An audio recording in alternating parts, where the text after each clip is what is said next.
नमस्कार दर्शकों, आज हम इस वीडियो में देखेंगे कि सद्भक्ति करने से परमात्मा हमारे असाध्य रोग को भी ठीक कर देते हैं।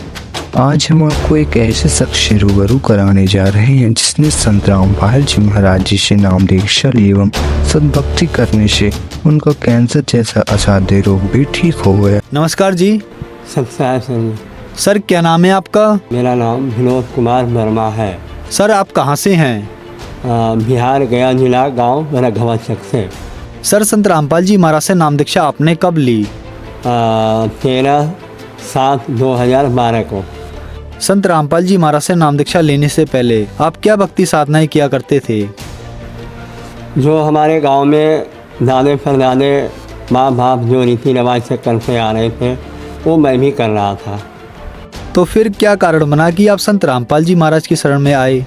2012 में छठे महीना में मैं अपने गांव में काम कर रहा था। वो अचानक मुंह से ब्लड आना शुरू हुआ तो मैं अपने लोकल गया, मैं डॉक्टर के यहाँ गए तो वो लिखा और उसके बाद में बोला कि आपका कैंसर है।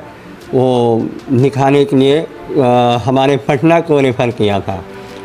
मैं वहाँ नहीं जा कर के मैं दिल्ली गया एम्स अखिल भारतीय हॉस्पिटल में, और वहाँ मेरा जांच शुरू हुआ। और जांच शुरू के ही दौरान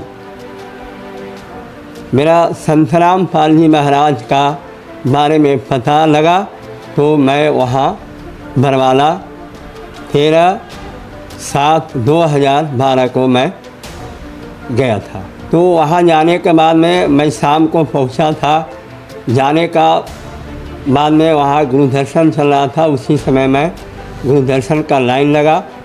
उस समय मैं नाम दीक्षा नहीं लिया था, और जब गुरु जी से नाम दीक्षा लिए, आशीर्वाद दिए गुरु जी, और संत रामपाल जी महाराज ने मेरे को माथे पर हाथ धर करके आशीर्वाद दिए, तो मैं तुरंत प्रार्थना लगाए कि गुरु जी मेरे मुंह का कैंसर है।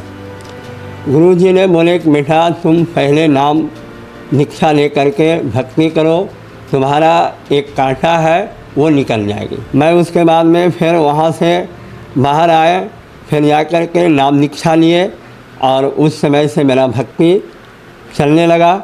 और भरवाला आश्रम से जब मैं हॉस्पिटल आया तो हॉस्पिटल आने के बाद में फिर मैं पुनः घर आया, और एक बायोप्सी का मेरा जांच लगा हुआ था, जो कि 1 सप्ताह के बाद में मेरे को हॉस्पिटल में जा कर के रिपोर्ट लेना था।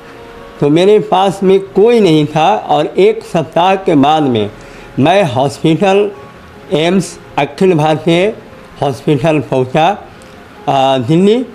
और जब मेरे को रिपोर्ट मिला तो उस रिपोर्ट में लिखा हुआ था हाई कैंसर कैटेगरी।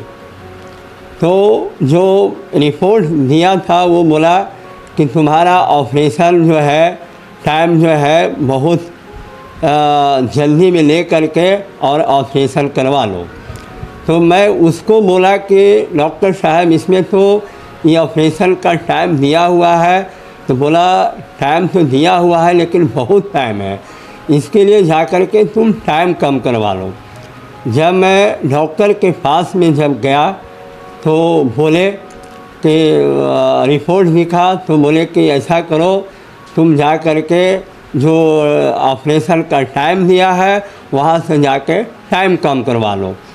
तो मैं दूसरे दिन जब जहाँ से मेरा टाइम मिला था ऑपरेशन का, वहाँ जब लाइन लगे, और लाइन लगने के बाद में जब मेरा नंबर आया तो बोले कि देखने के बाद में बोले कि तुम खून जमा करवा दिए? बोला नहीं, मैं खून तो जमा नहीं करवाए। तो बोला आज तुम्हारा अगर ऑपरेशन हो जाए तो क्या खून जमा करवा दो? भगत जी मैं उस समय मैं सोचा कि डॉक्टर ने मजाक कर रहा है। मैं बोला डॉक्टर साहब ऐसा कैसे हो सकता है, मेरे पास कोई गार्जियन भी नहीं है, मैं अकेला आया हुआ। मेरा जो पर्चा था वो पूरा हॉस्पिटल में जहाँ बैठा हुआ था वो छीन लिए, और बोला तुम यहाँ से भाग जाओ, इतना बड़ा तुम रोग लेकर के इतना बड़ा हॉस्पिटल में आए हुए हो और बोलते हो ये कैसा होगा। मैं एक हाथ से आंसू पोंछ रहा था, एक हाथ से वो रिपोर्ट सुन रहा था और उसके बाद में बोला डॉक्टर लो मेरा कागज़ दो। कागज़ लेकर के बैठा लिए और बोला बाहर में खड़े होने के बाद में फिर 4 गो के बाद में फिर मेरे पीछे भी लगा दिया कि तुम जाओ इनको पीछे। हमको क्या पता कि मैंने कि ऑपरेशन का थिएटर में भेज रहे हैं। जब मेरे को ऑपरेशन जहाँ मैंने कि रखना था, दूसरे दिन ऑपरेशन करवाना था, वहाँ जब शिफ्ट करवाने गया तो वहाँ जब जो वहाँ का इंचार्ज था वो मेरे से पूछा कि भाई तुम्हारा गार्जियन कौन है। हम बोले साहब यहाँ तो मेरा गार्जियन कोई नहीं है। हम बोले कि भाई तो इतना बड़ा रोग लेकर के तुम टहल रहे हो और बोलते हो कि मेरे पास कोई नहीं है। तो हम बहुत रोना हो गया वहाँ, बहुत रोते रोते उसके बाद में फिर जा कर के हम बोले कि भगत डॉक्टर साहब हमको आप रख लीजिए, मेरा गांव का एक लड़का है मैं उसको बुला लेता हूँ और ऑपरेशन मेरा करवा दीजिए। तो वो शिफ्ट कर लिए और उसके बाद में दूसरा दिन में मेरा ऑपरेशन होना था। सारा दिन मैं भूखा रहा, 5 बजा मेरे को ऑपरेशन नहीं हुआ। उसके बाद में 2 दिन का बाद में मेरा ऑपरेशन हुआ। जिस समय मेरा ऑपरेशन का टाइम दिया हुआ था उसको बिफोर मेरे को ऑपरेशन और रेडियोथेरेपी जो सिकाई बोलते हैं वो मेरा कंप्लीट हो चुका था भगत जी। जिस समय ऑपरेशन रेडियोथेरेपी जब चल रहा था मेरे को 3 दिन सिकाई और बाकी था, जो कि मैं एकदम मकमका करके मैं अपने पत्नी के साथ में वहाँ था। तो मैं अपनी पत्नी को बोला कि और मैं यहाँ पर ही नहीं रह सकता हूँ, मेरे को ले चलो अब घर पर। परमात्मा की दया से संत रामपाल जी दया के अगर मृत्यु देगा तो मेरे घर पर होगा, लेकिन अब मैं हॉस्पिटल में रहना नहीं चाह रहा हूँ। जो करेंगे अब परमात्मा संत रामपाल जी महाराज ही करेंगे, जो कि मेरा फरमान है। मैं रिपोर्ट तो लाया नहीं लेकिन फरमान है कि 3 गो सेकाई अभी भी बाकी था, जो कि मैं वहाँ से चले आए और आज आप लोग का सामने खड़ा हूँ। कैंसर है मेरा शरीर और सब तरह से ठीक है मेरा शरीर। संत रामपाल जी महाराज की दया से एक और मैं लाभ बता रहा हूँ। ये तो मैं बता रहा हूँ भगत जी कि मेरे गुरु जी संत रामपाल जी महाराज तो पहले ही बता दिए थे। जिस समय नाम दीक्षा लेने गए थे उसी समय बताए थे कि बेटा तुम मतलब कि एक कांटा है निकल जाएगा, नाम दीक्षा लेकर के भक्ति करते रहो।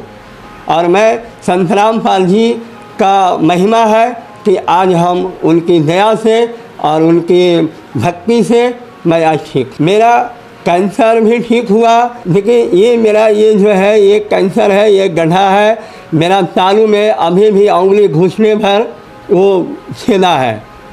अगर दिखाना है तो और मैं वहाँ से मैं कि और जो है कैंसर का रोग ठीक हुआ संत रामपाल जी महाराज की दया से। और मैं एक गरीब व्यक्ति, एक मजदूर व्यक्ति था और जो आज परमात्मा की दया से इतनी बड़ी लाभ कि अच्छा बिजनेस, अच्छा शरीर, परिवार में कलह वो सब सारी दूर हुए हैं। वो सब संत रामपाल जी महाराज की दया से सब ठीक हुए हैं। सर जी मैं नशा करता था, शराब पीता था, तम्बाकू खाता था, सिगरेट, भांग, गांजा मैं सब लेता था। वो नशा मेरा संत रामपाल जी की दया से जब मेरे को जब भक्ति मिला था वो भक्ति रूपी से ही मेरा सारा नशा छूट गया।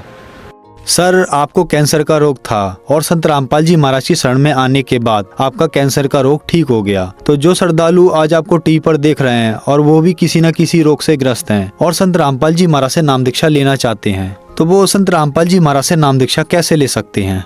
बहुत सा चैनल है, उस पर गुरु जी का प्रोग्राम आते हैं, उस पर पिल्ला पट्टी चलते रहते हैं, उस पर नंबर लिखे हुए रहते हैं।